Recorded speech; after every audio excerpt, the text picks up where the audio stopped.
மாவட்டத்தில் மழை வெள்ளத்தில் பேரிடர் தற்போது எவ்வளவு மீட்பு பணிகள் நடைபெற்றது? நீலகிரி மாவட்டத்தில் கடந்த 7 நாட்களாக தொடர் மழையிலே 4 நாட்கள் கனமழை பெய்தது. மாண்புமிகு முதலமைச்சர் அண்ணன் அவர்கள் கொடுத்த அறிவுரை வழிகாட்டின் அடிப்படையில் தேவையான அனைத்து முன்னெச்சரிக்கை நடவடிக்கைகள் எடுக்கப்பட்டு ஏறத்தாழ 155 இடங்கள் நிவாரண முகாம்களாக கண்டறியப்பட்டு தயார் நிலையிலே வைக்கப்பட்டிருந்தது. அந்த 155 இடங்களுக்கும் மீட்பு குழுக்களாக மண்டல குழுக்கள், பல்வேறு துறை சார்ந்திருக்கிற அலுவலர்களை ஒருங்கிணைத்து மண்டல குழுக்கள் அமைத்து அவர்களும் தயார் நிலையிலே இருந்தார்கள். அதே போல தேவையான அளவு தேசிய பேரிடர் மீட்பு படை, மாநில பேரிடர் மீட்பு படை, தீயணைப்பு படை, அதே போன்று நம்முடைய கம்யூனிட்டி பார்ட்டிசிபேஷன் ஃபர்ஸ்ட் ரெஸ்பாண்டன்ட் என்று சொல்லக்கூடியவர்கள், இவர்களை எல்லாம் தயார் நிலையிலே நாம் வைத்திருந்தோம். தேவையான ஜேசிபிகள், தேவையான அனைத்து உபகரணங்களும் தயார் நிலையிலே மீட்பு நடவடிக்கைகளாக வைக்கப்பட்டிருந்தது.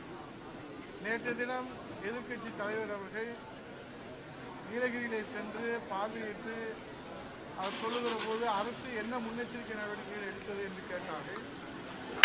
155 நிவாரண முகாம்களிலே மக்கள் பாதுகாப்பாக தங்க வைக்கப்பட்டு அவர்களுக்கு உணவு, மருத்துவ வசதி இவைகள் கொடுப்பதற்காக அனைத்து தயார் நிலையிலும் மாண்புமிகு முதலமைச்சருடைய அறிவுரை கிணங்க அந்த பணிகள் எல்லாம் மேற்கொள்ளப்பட்டது. இது மாண்புமிகு எதிர்க்கட்சி தலைவர்கள் அவர்களுக்கு தெரிந்தும் அதை தெரியாதது போல மூடி மறைத்து அவர்கள் இன்றைக்கு பல்வேறு குற்றச்சாட்டுகளை, பழி சுமத்தல்களை அரசு மீது செய்திருக்கிறார்கள். நீலகிரியிலிருந்து 1 கிலோமீட்டர் தொலைவிலே கேரள மாநிலம் ஆரம்பிக்கிறது. அங்கே நிலச்சரிவின் போது எப்படி கையாண்டார்கள், அந்த மாநிலத்திலே எப்படி முன்னெச்சரிக்கை நடவடிக்கைகள் கையாளப்பட்டது, சேதாரங்கள் எப்படி ஏற்பட்டிருக்கிறது, அதே நீலகிரியிலே தமிழ்நாட்டிலே நிலச்சரிவுகள் ஏற்பட்டுகிற போது ஏறத்தாழ 200 இடங்களுக்கு மேலே சிறிய பெரிய நிலச்சரிவுகள் ஏற்பட்டது. இந்த சிறிய பெரிய நிலச்சரிவுகளில் ஒரு உயிரிழப்பு கூட ஏற்படாமல் அதில் மக்கள் பாதுகாக்கப்பட்டிருக்கிறார்கள், காப்பாற்றப்பட்டிருக்கிறார்கள். இது மாண்புமிகு முதலமைச்சர் அவர்கள் செலுத்திய தனி கவனத்தின் அடிப்படையிலே தான். அதுவும் குறிப்பாக பந்தலூர், கேரளா மாநிலம் பந்தலூர் செல்லுகிற வகையில் கூடலூரிலிருந்து பந்தலூர் செல்லுகிற சாலையில் மிகப்பெரிய நிலச்சரிவு ஏற்பட்டது. அதை இரவு பகலாக 1 வார காலமாக அதை சீரமைப்பதற்கான பணிகளை செய்திருக்கிறோம். அங்கே எந்த உயிரிழப்பும் இல்லாமல் மக்கள் பாதுகாக்கப்பட்டிருக்கிறார்கள். அதே போல நிலச்சரிவு ஏற்பட்ட பகுதிகளெல்லாம் மக்கள் பாதுகாக்கப்பட்டிருக்கிறார்கள்.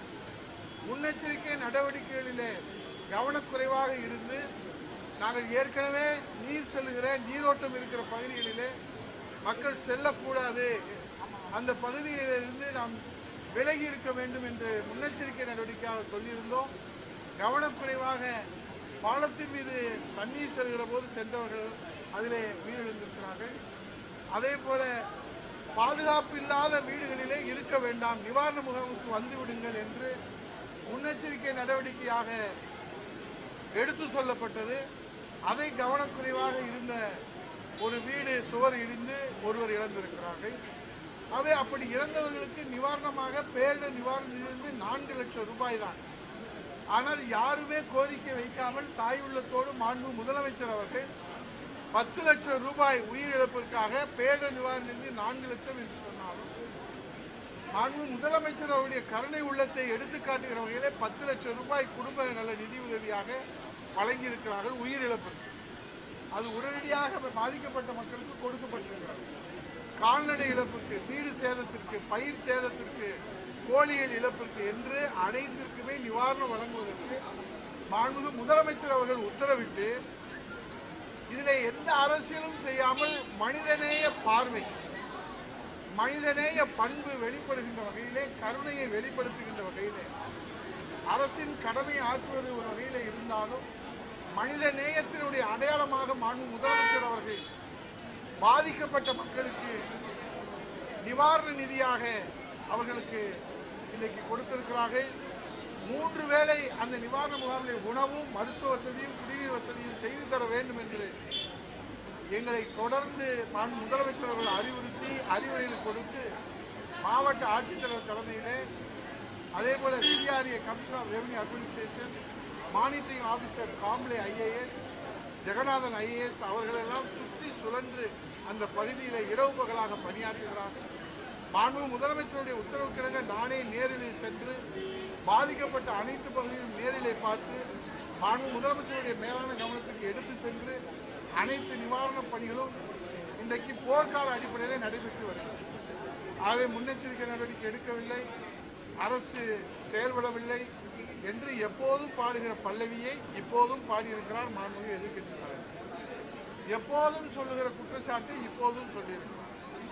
ஆகவே ஒரு வெள்ளம் வருகிற போது, ஒரு பெருமழை தொடர்மழை கனமழை வருகிற போது அதை எப்படி எதிர்கொண்டு முன்னெச்சரிக்கை நடவடிக்கைகளும் மீட்பு நடவடிக்கைகளும் மறு கட்டமைப்பு நடவடிக்கைகளும் மேற்கொள்வது என்பதில் மாண்புமிகு அம்மாவின் அரசு மாண்பு முதலமைச்சர் அவர்கள் மிக தெளிவான அறிவுரைகள் கொடுத்து அறிவுபூர்வமான அணுகுமுறைகள் கடந்த காலங்களிலே கடந்த ஆட்சியாளர்கள் காணாத அறியாத அறிவுபூர்வமான அணுகுமுறைகளை மாண்புமிகு அம்மாவுடைய அரசு மாண்பு முதலமைச்சர் எடப்பாடி அவர்கள் மேற்கொண்டதன் காரணமாகத்தான் உயிரிழப்புகள் இல்லாமல் இது போன்ற பக்கத்து மாநிலங்களை நீங்கள் ஒப்பிட்டீங்கன்னா இந்த தென்மேற்கு பருவமழையிலே ஏற்பட்டிருக்கிற இழப்பீடுகள் இங்கே தமிழ்நாட்டிலே கஜா புயலாக இருந்தாலும் இப்போது ஏற்பட்டிருக்கிற இந்த நீலகிரியிலே ஏற்பட்டிருக்கிற தென்மேற்கு பருவமழையாக இருந்தாலும் இதை இன்றைக்கு மாண்பு முதலமைச்சர் அவருடைய துரிதமான விரைவான வேகமான நடவடிக்கையின் காரணமாக இன்றைக்கு மக்களுடைய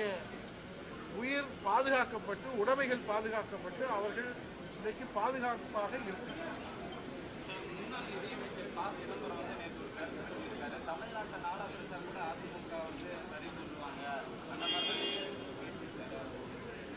அவர் பேச்சு யாருக்கும் மக்கள் கேட்கறது இல்லை, அதனால் நாங்களும் கேட்கறது.